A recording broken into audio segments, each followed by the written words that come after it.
Been a wild year for Stellar XLM. We haven't moved that much on the price chart, but on this channel, we don't really focus on that. We focus on what's being built, the utility behind the scenes.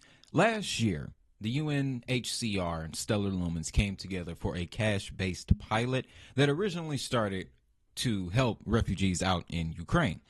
However, it's been a year, and the Stellar Development Foundation has published the results of this cash pilot, and I can tell you, this thing has evolved into something that I think could impact us over here in the United States as soon as next year.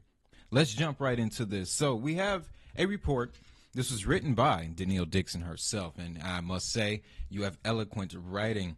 So, under the UNHCR, the program began as a limited launch of the aid assistance in Ukraine for internally displaced people. Since then, it has been expanded to deliver assistance for basic needs, rent, and victims of gender-based violence. At the end of its first year, the UNHCR successfully served over 1,500 individuals and dispersed more than 1.1 million in essential aid using Stellar Aid Assist. Couple things right away here. We see that the pilot was highly successful, but notice the wording that they used, that it had been expanded to encompass basic needs, rent, and victims of gender-based violence. So what that means is that now they've not only tested it for the initial purpose, but they've warped it a bit so where now it can be used in other applications. So that immediately brought up the question to me, is there potential for them to expand this to other locations, other places that may need aid right now? We all are aware that there isn't just one conflict going on our beloved planet. There's another one. And really, they started this move because of what happened last year. So there's another setup, but don't want to get too deep into that particular part of the discussion, all right? Let's talk about how things have really changed and how I believe it's going to impact what's going on over here as soon as next year. So this also helped bulk payments be unlocked. They state, well, she states, Ms. Dixon, the successful design of Stellar's Aid Assist also acted as a springboard towards the development of the Stellar disbursement platform.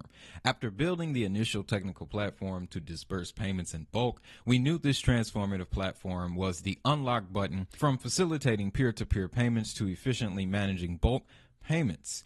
In August of 2023, they opened the Stellar disbursement platform, making it available to anyone to use and customize to fit their needs.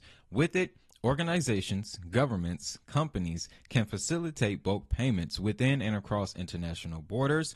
Payments can range from government programs such as stimulus checks and tax refunds to payroll disbursements for gig workers and creators around the globe. So, here's where I believe that this is going to have an impact over here as soon as next year.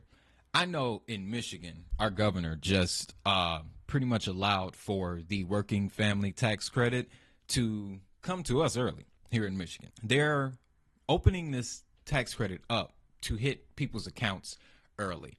And not that that's directly related, but it's the event that catches my attention. I think as we progress through this transition from cash to digital, there's going to be a lot more stimulus. It's just going to be in different forms. That's another form of stimulus, in my opinion. So on top of that, remember what else they stated. This thing is being used for basic needs, rent, stimulus checks, gig workers. The gig economy is going to be huge. All of the innovations that Uber, DoorDash, and Grubhub are making right now, that's like the crux of the gig economy. And then on the other side, you have the creator economy, which is not going nowhere, according to what the research that YouTube has been putting out recently. So there's a lot of opportunities here, and how that will connect to Stellar's existing ecosystem, we'll touch on that in a second, actually, because there's something else that Stellar has been working on, Protocol 20, which is going to open up the smart contract ecosystem. Before we get to that, though, there's other catalysts here that can connect to the Stellar network. So what you want to look for now is developments in their NFT side, is developments on their DeFi side. And thanks to Soraban, we're going to see a lot of that. Again, the demand for Stellar is rising. Now, another factor that could also play into this is the increased amount of universal basic income programs here in the United States. And again, this whole platform, the Stellar Disbursement Platform, Stellar Aid Assist, it can be tailored to do all types of things that involve bulk payments. So if you look at it this way, Stellar has already locked in relationships with Circle and MoneyGram. MoneyGram is one of the biggest money transmitters here in the United States. Thanks to their incorporation with USDC Circle and the various wallets on the XLM chain, well, I can imagine a scenario where in the future, forms of stimulus can be sent through MoneyGram's wires here in the United States. And it would be easy because everybody knows MoneyGram. There's one right up the street from me. So, again, that's why I say, with them successfully testing this pilot in an environment, in a high-stress environment, it makes it easy to launch this application in a low-stress environment where the goal is to disperse payments to a large group of people. And again, I personally think that there's going to be more stimulus on the way. That whole thing in 2020, that was a test run, all right? Well, let's talk about Protocols 20 and smart contracts on the Stellar Lumen network. So we have been talking about Soroban over the last couple of months. It's been their biggest focus this year for XLM. And now, as of January 30th next year, there will be a vote to essentially approve all of the work that has been done up until this point. I can assume that everybody is going to approve it, right? The vote will pass. So smart contracts will be coming to the Stellar network.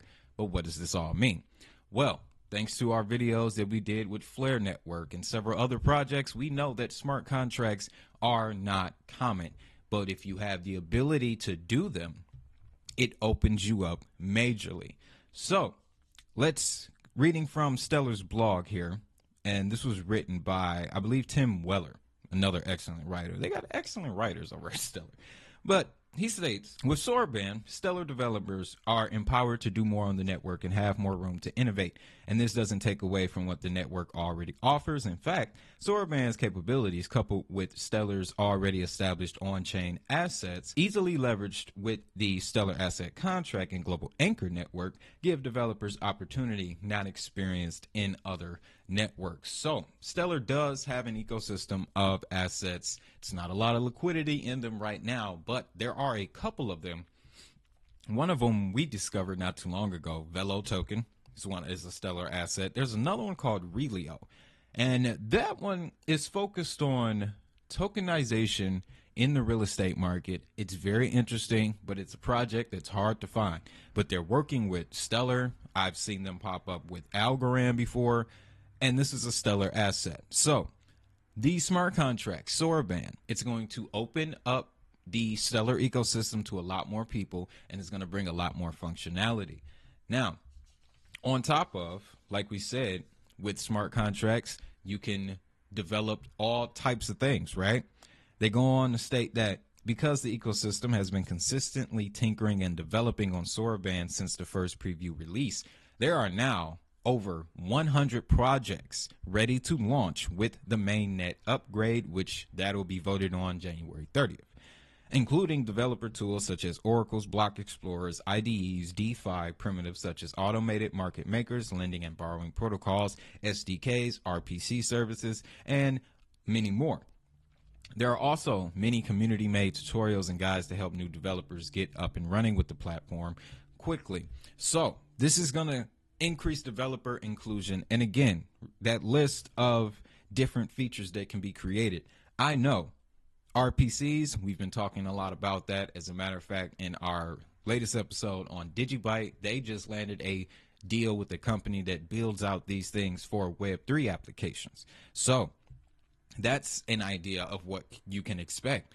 So XLM has been quiet for a number of years, but this cycle with Soroban, I really am excited. I'm really excited because, again, smart contracts unlock a world of utility. And for right now, Stellar was just focused on payments, and I think they've mastered it. It's been almost a decade. Yeah, it's been a full decade, nearly. And they've mastered the payment side. Now, with these smart contracts, they have the ability to expand on that.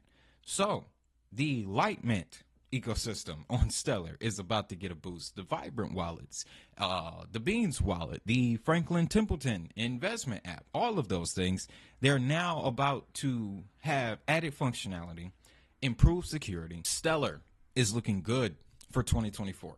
That is why I say the demand is rising. But I want to know your thoughts, though. That's the news. That's the update on Stellar. Let me know what you think. Stellar is, of course, one of our Elite 8 holdings. As a matter of fact, at time of recording, I think we're sitting at about 12.5 cents. So that's good to see. With that, though, it's the holidays. So more importantly, I want you to have a great day.